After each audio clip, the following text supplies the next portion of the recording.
All right, all right. Good morning, good afternoon, good evening, whatever time it may be when you are tuning in to today's broadcast. I am your international award-winning author and filmmaker and empowerment specialist, Tennille M. Jackson. And I want to welcome you all to another episode of the Self-Care Act, the show that teaches you all about loving yourself, loving others, and loving life. And I am so excited to talk about today's topic. But before I do, let me remind you of our protocol, our 3 rules of protocol. Number one, say hello. So that way I can say hello back. So hello to everybody who is tuning in, whether you are tuning in from Facebook, Instagram, LinkedIn, YouTube, Twitter, or even listening on Wisdom, know that I appreciate you. And I do ask that you go ahead and say hello. Let me know that you are watching. Number two, like and share the video, like and share. And then number three, tag somebody that you believe would benefit from today's topic. So today is MLK Day, guys.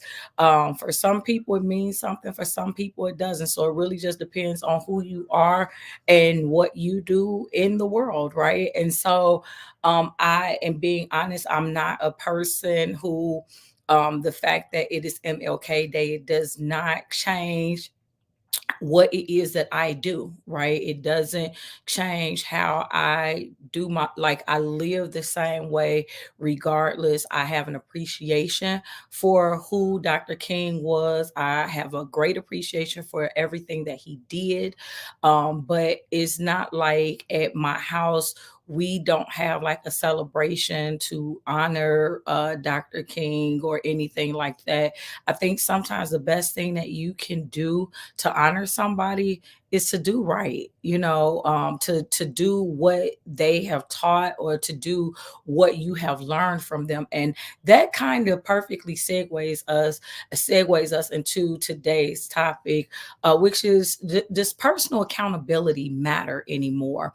And I want to give it a setup. I want to set up what it is that I'm talking about, okay? Because a lot of times when people hear me ask that question, the immediate thought might be that I am trying to bash other people. But when I say personal, I mean self. So maybe I should have phrased it that way to say, does self accountability matter anymore? Because so again, let me pause there and let me go and let me build this up. So we know there is a lot of stuff that's being talked about today. When I say today, I mean in today's climate, okay? So much of what is being talked about, what we hear so much of is really to do with William Murphy, is really to do with TD Jakes. There's a lot going on there.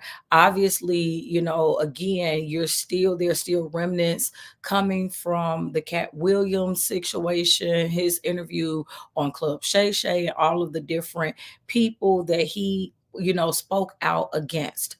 And so my issue or the topic today isn't about those people, but it's about us as people. Like, is there a such thing? Hey, Miss Florida, thank you so much for tuning in. But is there a such thing as personal accountability?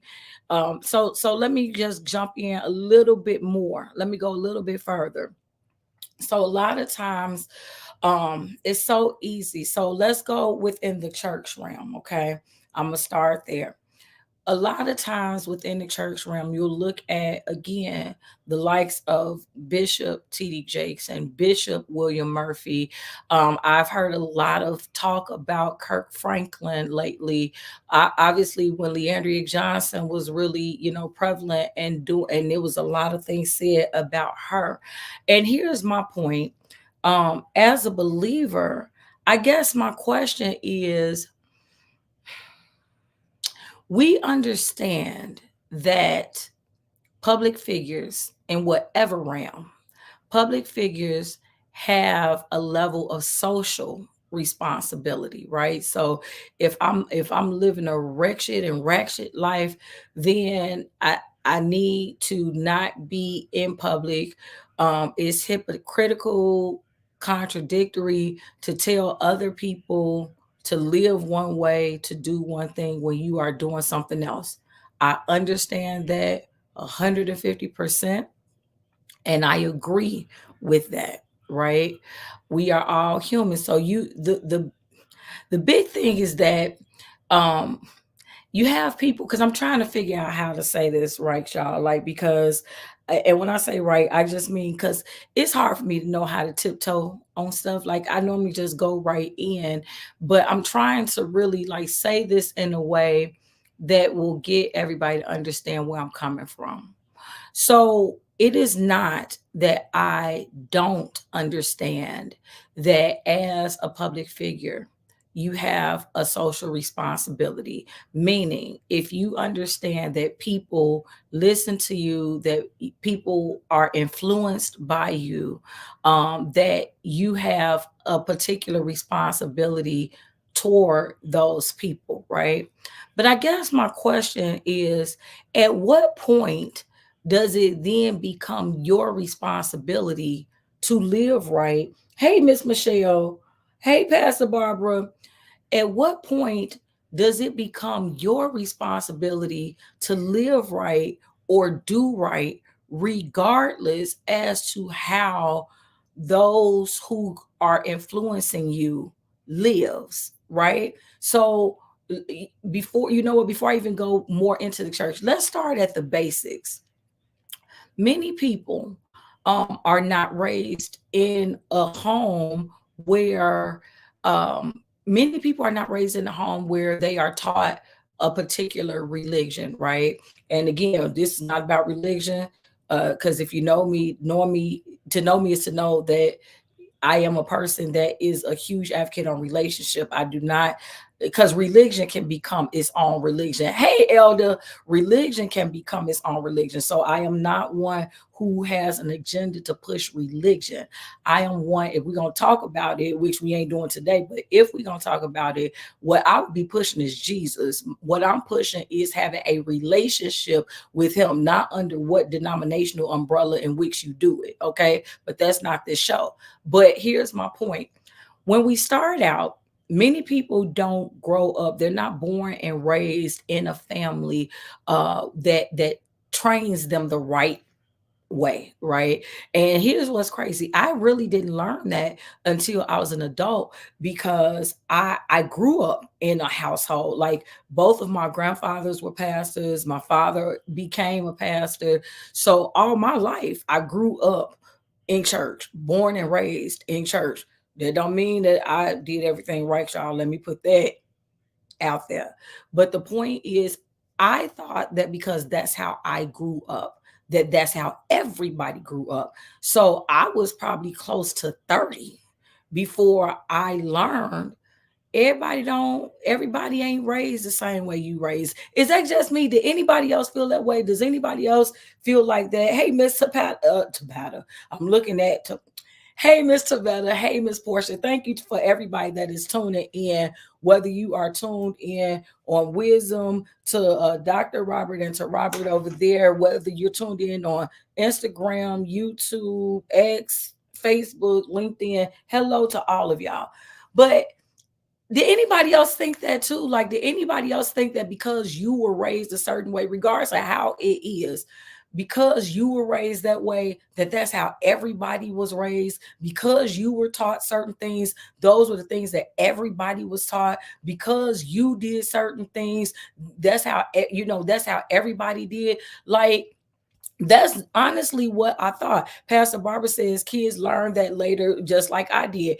And that's what I'm saying. So the point that I'm trying to get to, y'all, is this.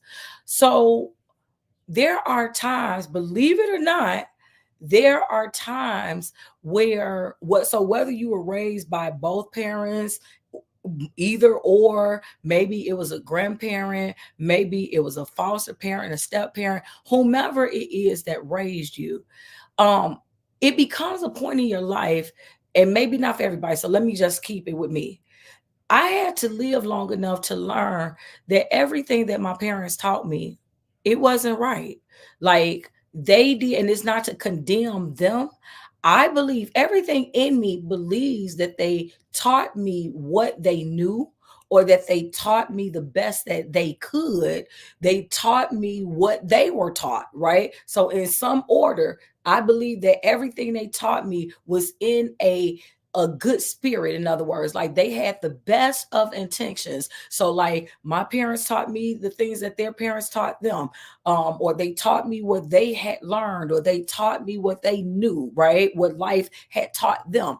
um but again, I say I was grown when I started to realize that just because my parents taught it to me, it didn't make it right. Michelle says I wasn't raised in church, but I still thought other kids were raised like me with respect and values. Absolutely, Michelle. And this is what I'm saying. Like, however you were raised, like I know me and my sister say all the time, we were both very shocked. We were very grown when we learned that everybody was not raised the way that we were.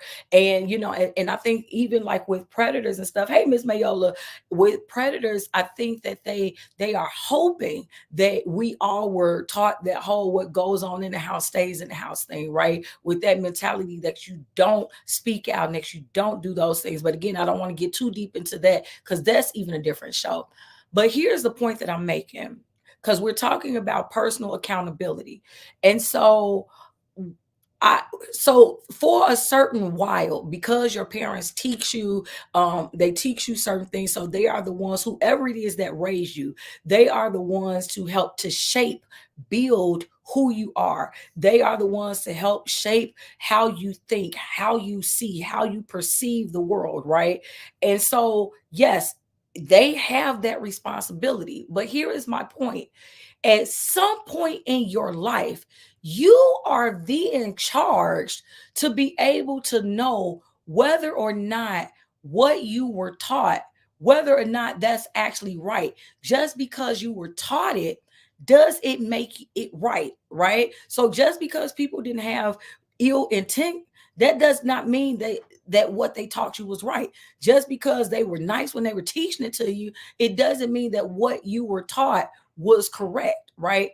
And so the point that I'm making, hey, Miss Latoria, Michelle says they raised us as best they could. I look back over my childhood and I'm grateful to my parents now for just loving me and doing the best they could. Absolutely. But here's the caveat to that. What happens when, okay, so they're teaching you, you're learning from them, but then does there not become a point in life where maybe, again, if we want to look at it from a, so say if they're teaching you, okay, well, this is the type of job you're supposed to have, right? My parents were baby boomers, and so for them, there's no way they would have taught me about entrepreneurship because that was not what was taught to them. Do you see what I'm saying? Like for them, for my dad, I remember from as early as I can remember, it was always the way to be is you go to high school, you go to college, you get your degree so you can get a good job. And you work that job for about 35 to 50 years. So that way you can retire from that job. So that's a prime example of, it was no ill intent when it was taught. It's not to say that what was taught was wrong. However, I got to a certain age where I was able to see for myself that just because that was what worked for my parents, just because it was what they thought was the right thing for me, does not mean that that was actually what was right for me. So that means that it had to come a point where I said, you know what, although I respect what it is that you're doing and I appreciate what you taught, I have to be accountable for my own self and I have to be accountable for my own happiness, right? So let's keep going with that, shall we? So, how come it, I don't even want to go with the question yet. Let's keep going. So, in the church, you have your leaders in the church. Their jobs, much like whoever it is that raised you naturally, their job is to grow you spiritually, right? Meaning they're teaching you either what they know or what they believe is right. Okay. Same way how your parents taught you what they knew or what they believed was right. From a spiritual perspective, that leadership, whether it is in your personal church or now we know everything is virtual, your virtual church, that leader is teaching you what they know or what they believe to be right, not necessarily what it is that they're doing. And I'm not, that's a whole nother show too. I'm not saying whether or not that's hypocritical, because it is, but that's not the point that I'm trying to get to. I'm setting it up. So the point is, when we're in church, especially if you, I'm gonna gather all my thoughts, y'all. So the point is, whether I grew up in church or I came into the church, at some point I didn't know something. At some point I didn't know that there were 66 books in the Bible. And then after being in church for a while, I did know there were 66 books in the Bible. If you are a particular religion, then at some point you learn that there is two testaments. There's an Old Testament and a New Testament.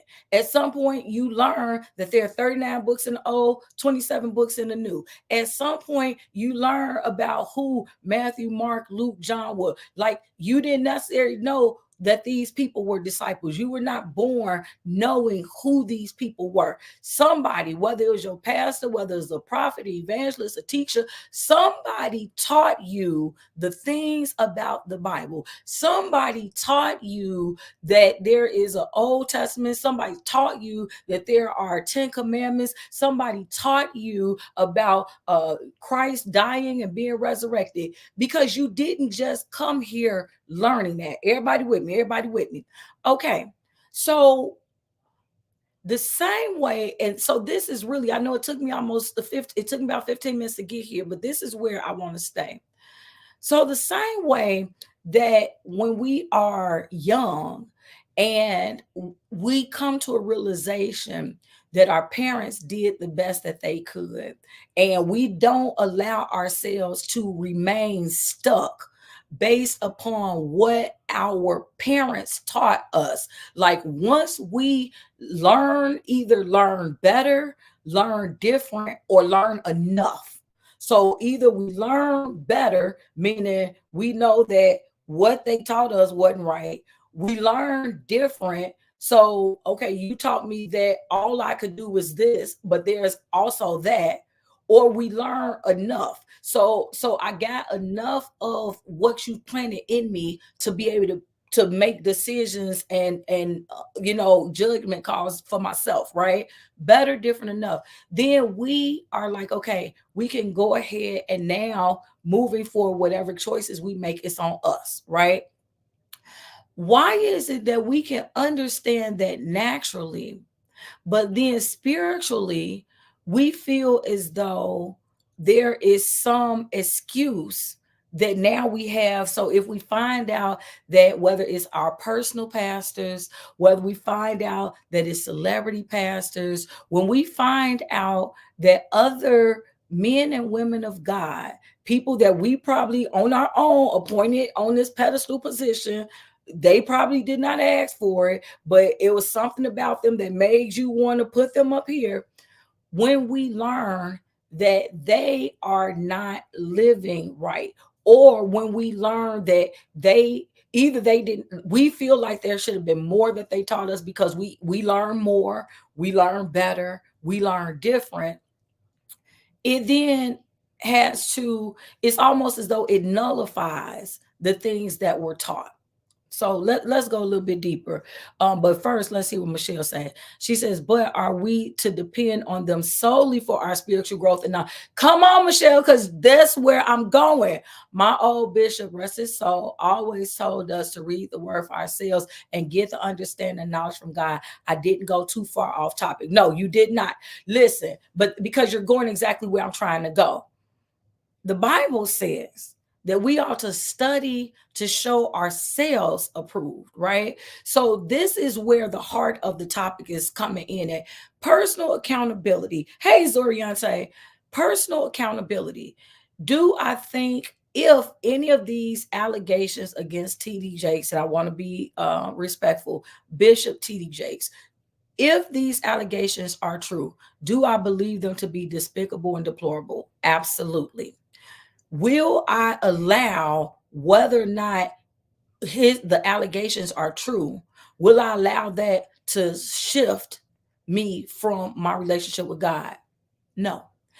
If not, even if the allegations are true, if if there are things that I learned from him of the Bible that can be proven in the Bible, if they are true, am I going to stop believing what the word of God says because man deviated off course?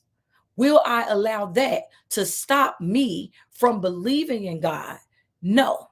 So this is where my question is, does personal accountability matter? So in other words, just because, hey, and so just because someone that you admire, you find out that they are not living the way that you felt they should live, the way that they were supposed to live, you learn things about them.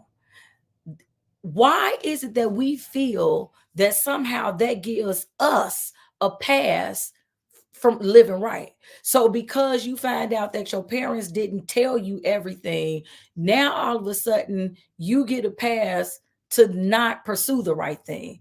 Because you find out that your leaders are off track, now that gives you permission to not continue to pursue God. Tavetta says leaders are called to lead, not to be our God.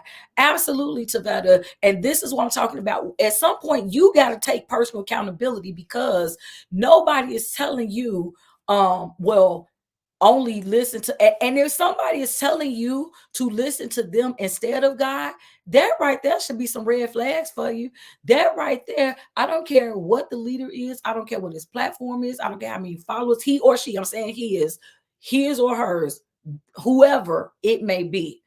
If a person is telling you to put them before God, over God, higher than God, then right there, that should let you know I need to run, because now you possess a spirit of arrogance, a spirit of haughtiness, a spirit of conceit that is not of God. And so now I get that there are some people who may not know the word at all. So for the people who don't know the word and all they have are the examples that certain, so whether we talking about the word or parents, because again, I don't want to just stay in the spiritual realm, because for me this concept of taking personal accountability, this is both in the natural as well as the spiritual. So Pastor Barb said natural school teachers teach us properly, but may personally live some improper way. Yet my arithmetic skills are still learned well from them. Why? Because my personal responsibility is to learn, and grow and lead well myself.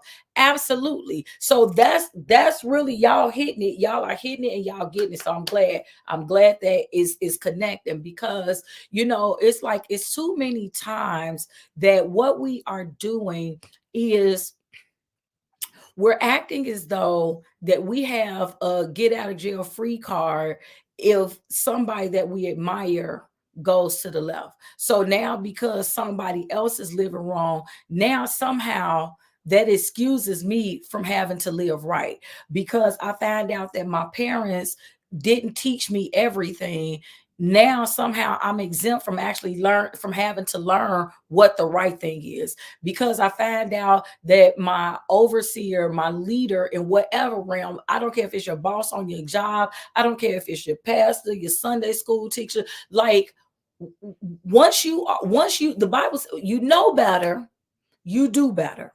Once you are old enough, so what we're talking about, naturally or spiritually, chronologically or otherwise, like there is no excuse. And so again, do I is this podcast about trying to condemn TD Jakes? Nope.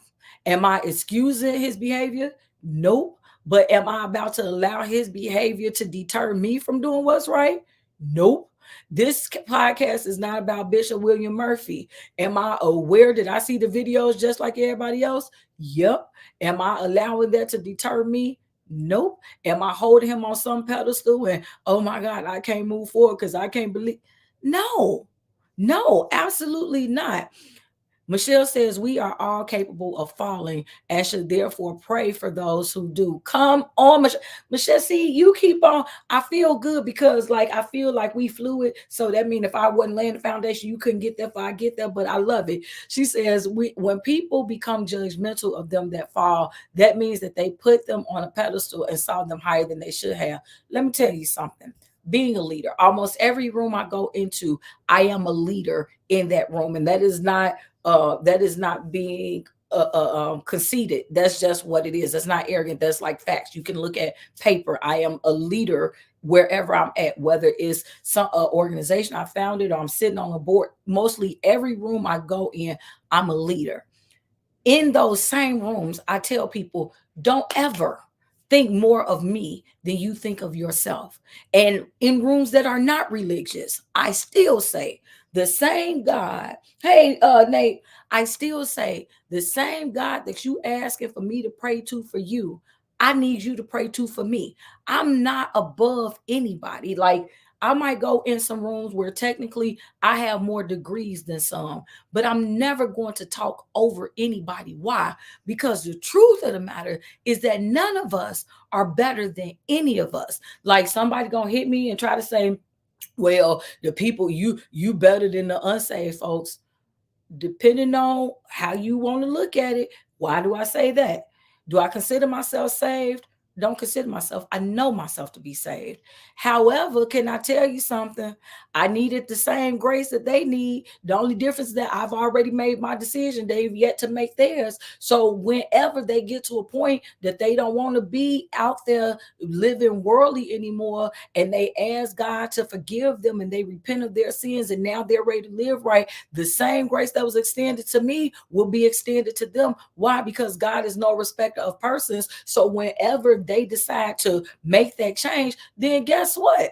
We serving the same God. God ain't giving you, well, you done been saved for 22 years and they only been saved for 22 months. So now you more saved than that. God, people deal in this type of mess. You understand what I'm saying? People make it to try to be that we're so much, like we got to have these metrics that are not even godly metrics. And so what I want to say, y'all, is I want to just kind of encourage, because it seems like all of y'all that's watching and listening today, it seems like y'all got it.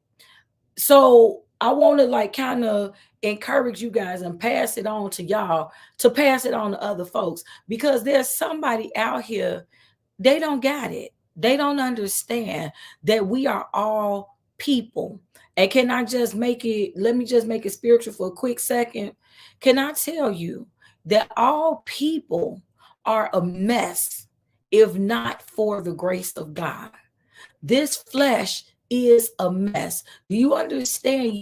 This is why you cannot boast in yourself, because hey, Sharon, you cannot boast in yourself because the enemy is real. You can't say what your flesh would not do. You can't say what your flesh wouldn't do, because at any given moment, if this flesh gets weak and the right temptation hits you at the right time, you are susceptible to falling. We all depend on the grace of God every day. Because hold on, y'all. I'm sorry. I feel myself getting riled up. Pastor Barbara say, never compare flesh to flesh. We all sin. We are saved by grace alone, not works. So no one is better than the other. You better come on, Pastor. This is what I'm trying to say.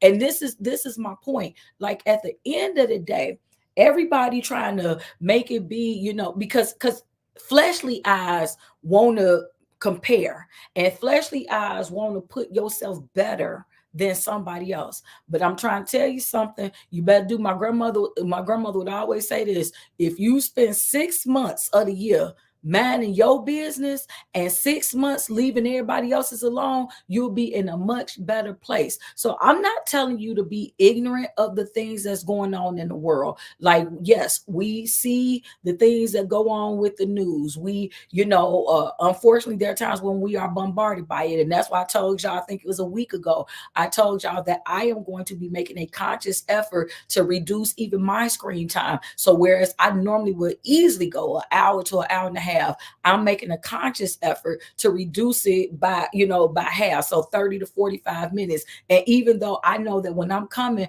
I'm not giving you riffraff, but at the same point, it's easy to get that whole sensory overload. That's what I talked about before. And here's the thing, it's so much stuff that we could do productively, right?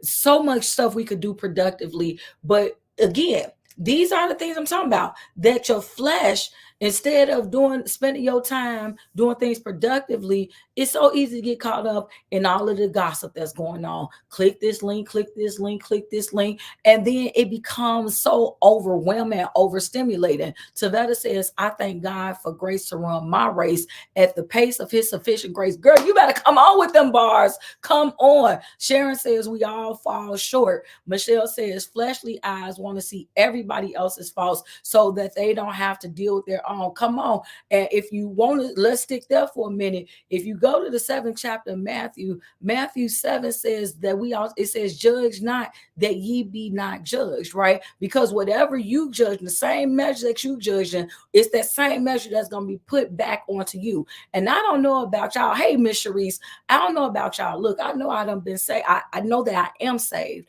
but can I say I ain't always been saved? Can I say that, listen, I thank God that it ain't always been social media. I thank God that ain't always been a camera on. And look, I'll talk about Tennille. I don't need nobody else to talk about Tennille. Tennille ain't always did the right things. Tennille ain't always said the right things. But I thank God for giving me enough sense to understand that I can't make it without him. I thank God for giving me to understand, you know what? You outside of my will, you need to pray and get back in. Don't get caught up out there, because again, so many times, and this is one of the reasons why I try to deal with the young people like I do, because they make the unfortunate decision or judgment call to say, oh, well, I got time. I don't want to stop now because I want to, I want to live it up, or I want to be able to turn up or get lit or whatever the terminology is. Like, but here's the thing if you knew for a fact that you got until 81 before you pass away, and you said at 17 or 21 you want to get it in, okay. But guess what? You don't know. You don't know how long you got to be here. So that's how come it is so important to make every day count. Do you understand how many people look up and something done happened that there's no way that they could have thought that this was going to happen? Do you understand? When my mother was 44, 44 when she got diagnosed with cancer. 44. By the time she found out, she was already in stage 4. Now, I don't know the ages and the demographics of those who are watching my show or listening to the show, but if you older than 44 and you're not ashamed, raise your hand in the comments. If you are 44 or older, raise your hand. And here's my point, as you guys are deciding whether or not you want to raise your hand. Here's my point. I'm sure at 44, my mother did not think that she was going to hear the words, you have maybe 6 months to live. Maybe 6 months to live. They were giving her, we went in October. It was the second week of October when the doctors called us in as a family. So my mother, my father, my sister, and myself, we all went to the doctor's office because he had to give us the news. And my mother had already told me 2 months prior. My mother told me in August of 2001 that she knew she had cancer. I didn't know how she knew. I'm like, Mama, why in the world would you be telling me that you got, like, what would make you think you got cancer? And she's like, I know that I have it. And she's like, I'm telling you because I know that your dad and your sister cannot handle it. So I'm letting you know. And she began to tell me things that she wanted, so on and so forth. And so 2 months later, we all get the call to go in the doctor's office. Now, mind you, at this point, I'm 21 years old. Okay. So at 21, it seemed like 44 was a little bit older than me because that's my mama's age. So, in your head, and that's the thing too, you don't really think about time like that. You know what I'm saying? Like when you're young, you just know your parents are your parents. Hello, sir. Um, we're talking about personal accountability, sir. That's what we're talking about on today's show. But when you're young, you just know your parents are your parents. Like you don't know, you don't factor in, your mom was a teen mom. My mother had me when she was 16 or 17 or 23. Like my mother was a teen mom, but I didn't realize that until she was gone. Like it didn't really click. You know what I'm trying to say? Like my mother had my sister. She got pregnant with my sister when she was 17. She had me when she was 23. So me and my sister are 6 years apart. But when I'm like 8, 9, 10, 12, I'm not thinking about the fact that, okay, if I'm 12, then that means my mother is 35. And 35 really ain't old. Because for me at 12, ooh, you real old. I'll even say at 21, I thought that 44, counting down the line some. But y'all being less than 3 months away from being 44, do you understand? I can't even wrap my head around having a phone call or nowadays a virtual call or sit down visit to tell me right now you got 6 months left to live. Maybe that's the most that we're giving you. And my point, because I am not trying to get here, y'all. I'm so sorry. I didn't mean to go morbid. The point that I'm simply making is this: you don't know when your last days are. If you did, then there's difference.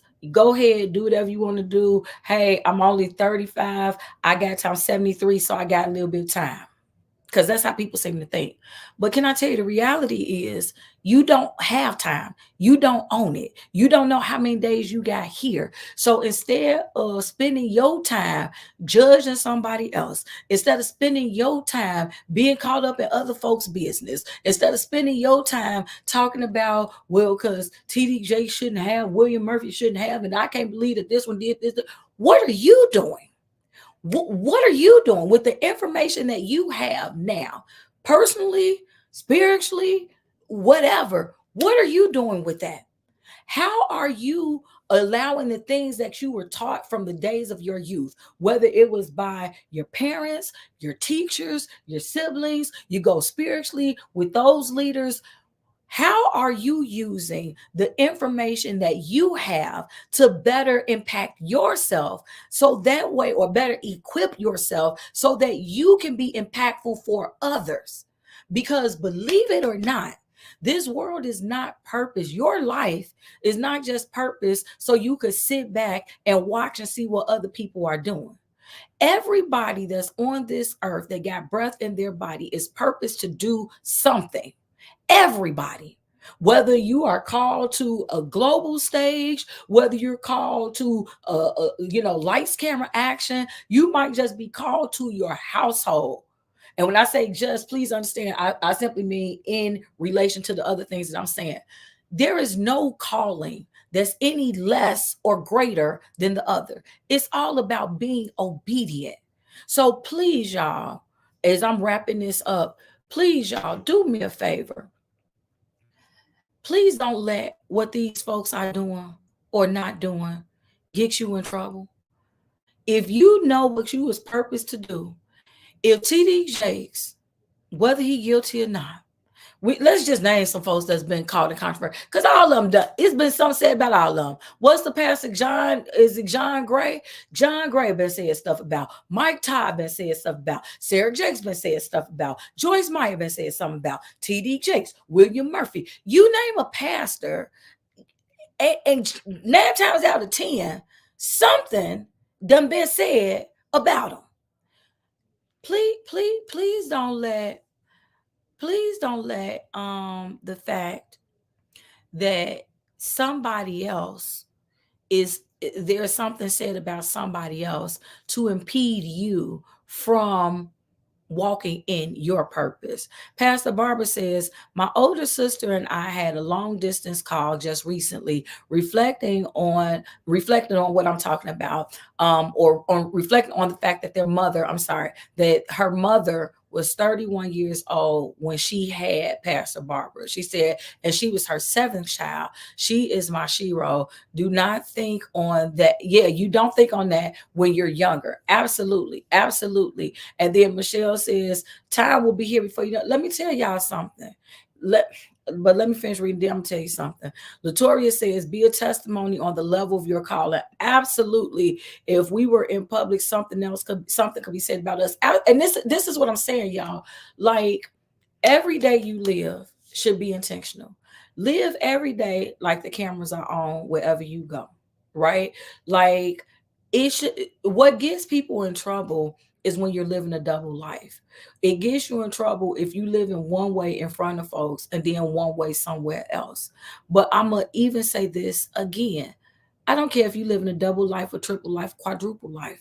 Because at the end of the day, and again, this statement is for my believers, at the end of the day, when judgment day come, regardless of how many lives you was living, I don't got to be judged for none of them.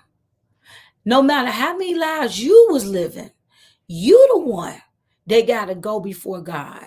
You the one that got to give account as to what you did and how it is that you spent your life, and if you decided to lead people astray, and if you was living double lives, if you was saying this and not doing that, you got to give accountability for that.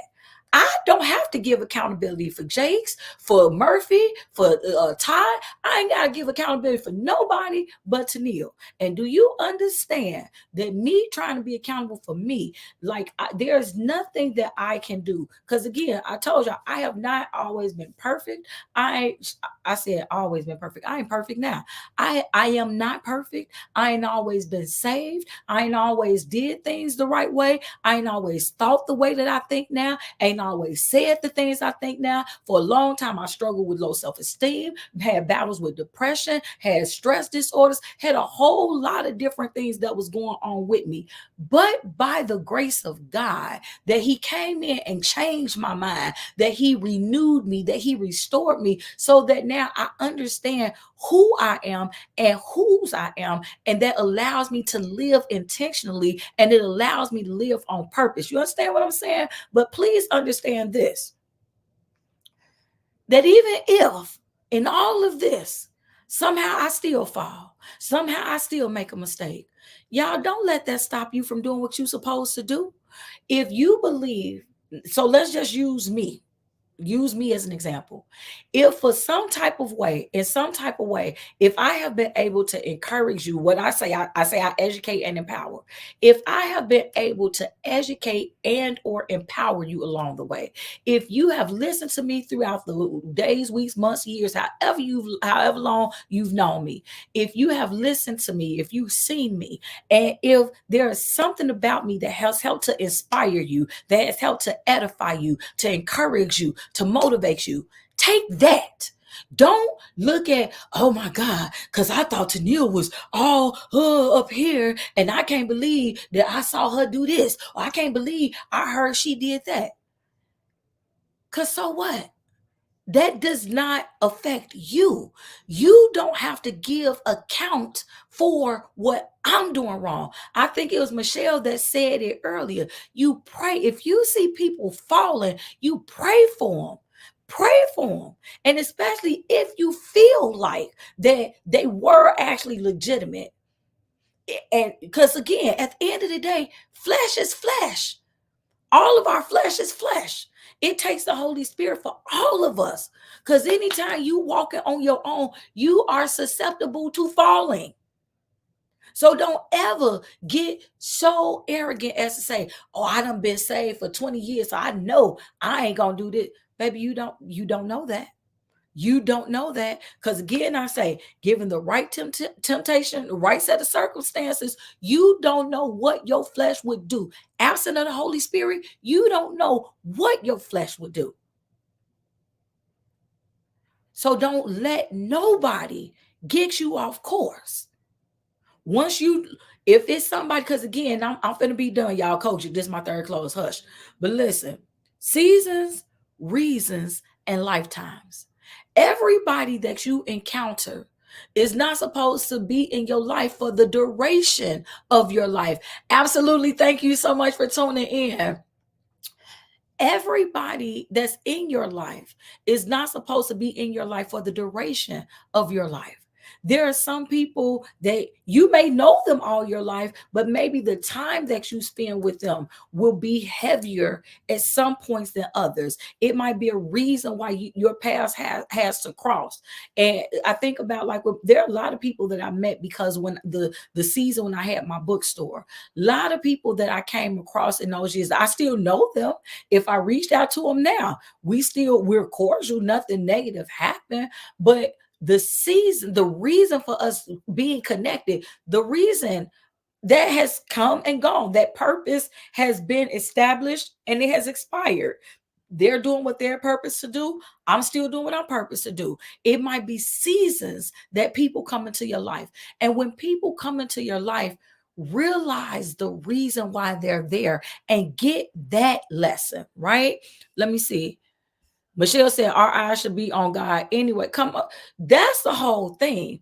You get in trouble when you start putting your focus on any place other than that.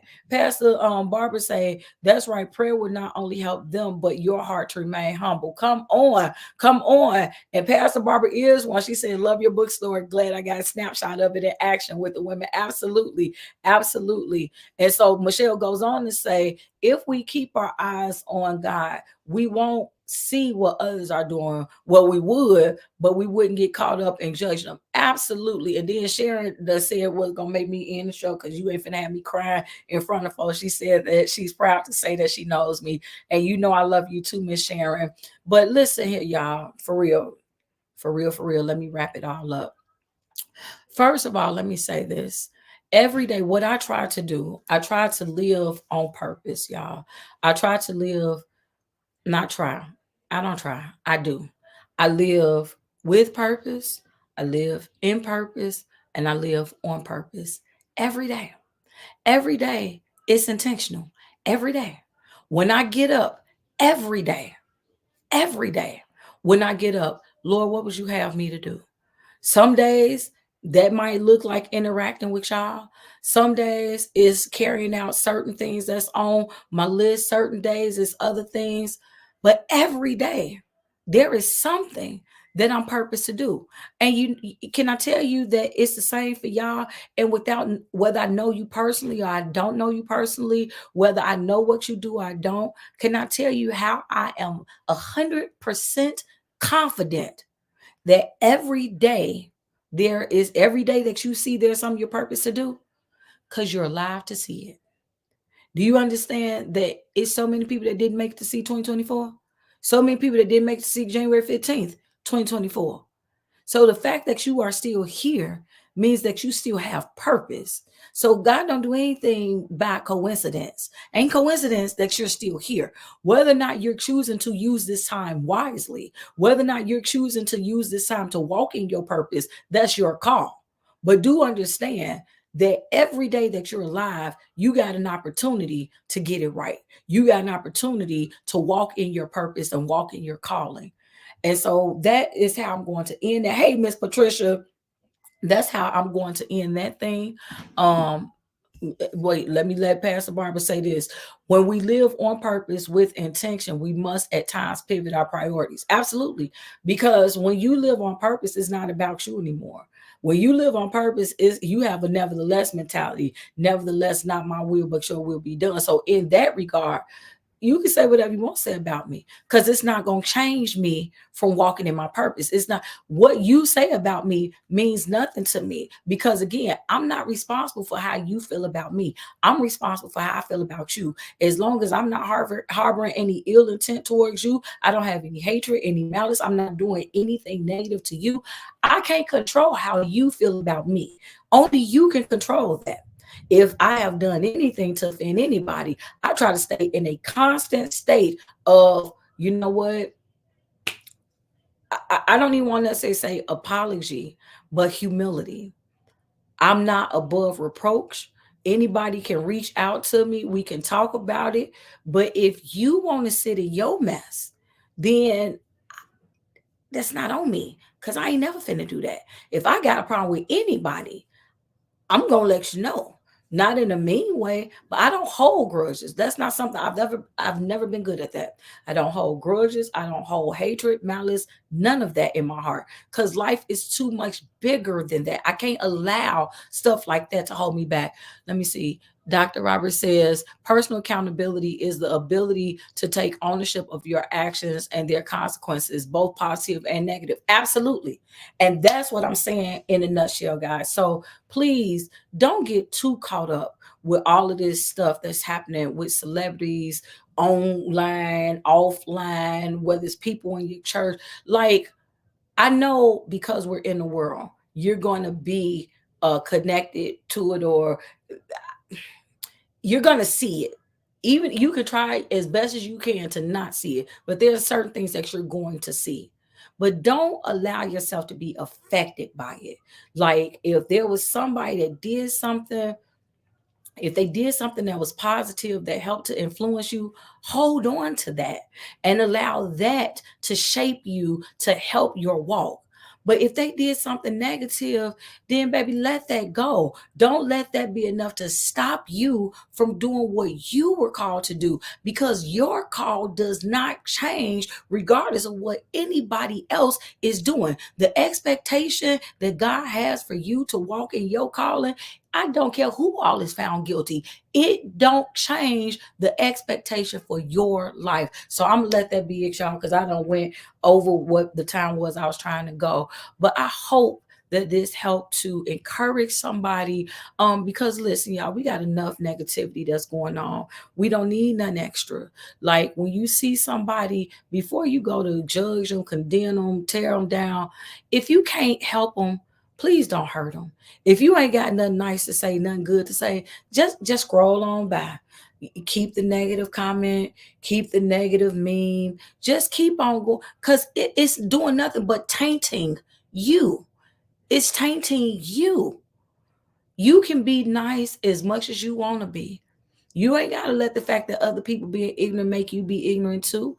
That's a choice.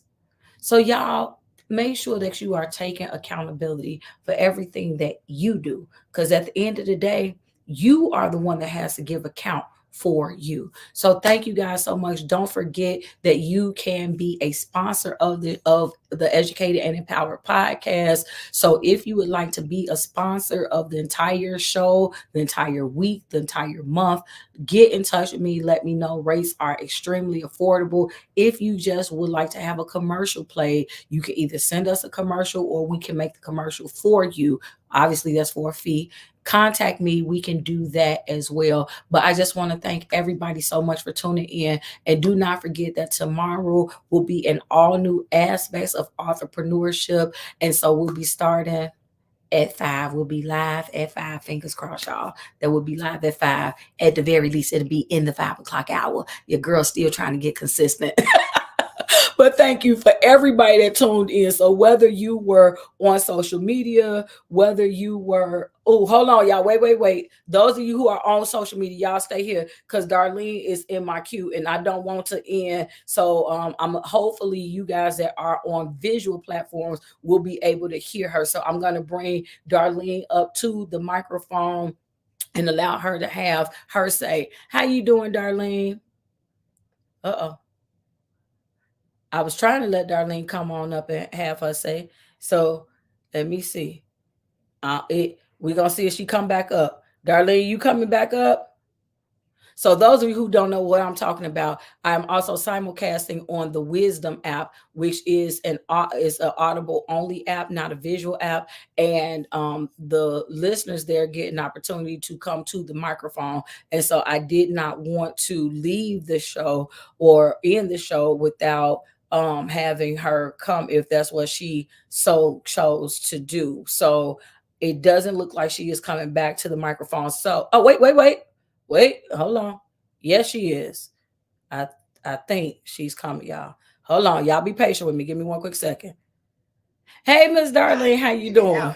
So, hello. How are I'm you? fine, but I'm blessed, and that's why I'm blessed because I know exactly what's going on. Sometimes they don't want to empower you, Yeah. so they reject you. But it wasn't you, and it wasn't me, so it was the application or whatever. But then you have to log all the way out and then log back in. I thought you had to just reboot your phone, but no, you just have to log out and come back. And so personal accountability, and it matters in 2024, doesn't it? Absolutely. Because we don't even understand the lane that we're supposed to participate in. Absolutely. And there is a lane simply because, everybody else is benefiting. What happened to our benefit? As public education is mandatory by law, and compulsory laws really do affect the people, as if you didn't know, if you do anything and you are carrying a child, I am sorry. You need to understand what's going to happen to you and that child. Absolutely. Might not ever see it again. And I'm saying they take babies at birth, but they don't have anywhere to place them unless instead of giving you an opportunity to work with you, and they know exactly who has a problem, because these young women are not signing up for the healthcare options. And they're just free. I mean, what is public health care? In California, it was simply free, but I'm realizing that it's not the same in every state. Oh no, it's definitely not the same. No, I say it's definitely not the same in every state. I mean, but it's a shame because if you're an American in one state, why are you less than an American in another? We have to ask ourselves these questions simply because we're paying taxes. And when Snoop says he living his best life, he ain't got time to deal with you niggas, but the nigga word is only for the internet. It's not for the general people, population. And so you don't hear that N word on the radio, but you certainly hear we gonna F up the night on the internet, but you don't hear the F up the night on the radio. And she is making a difference because obviously she done seen God already. Well, I tell you what, Miss Darlene, I'm a hold that thought real quick. I'm gonna just have you pause real quick, and I'm gonna end this, and I'm gonna come. So if you guys are following me on, because I don't want to hold this up, but if you guys are following me on Wisdom, if you're on Facebook, LinkedIn, X, YouTube, or even Instagram, then I'm going to end the stream here and you guys can jump on the Wisdom for kind of like the after show. But thank you all so much for tuning in. And again, personal responsibility matters. And I am trying to be accountable to you all. So I'm going to let you guys go. It's the hour mark. I'm going to let you guys go now. Thank you all so much for tuning in. And again, join me tomorrow. I'll be live at 5 with an all new aspects of entrepreneurship. Thank you. You all have a great one. So that's awesome. How do you do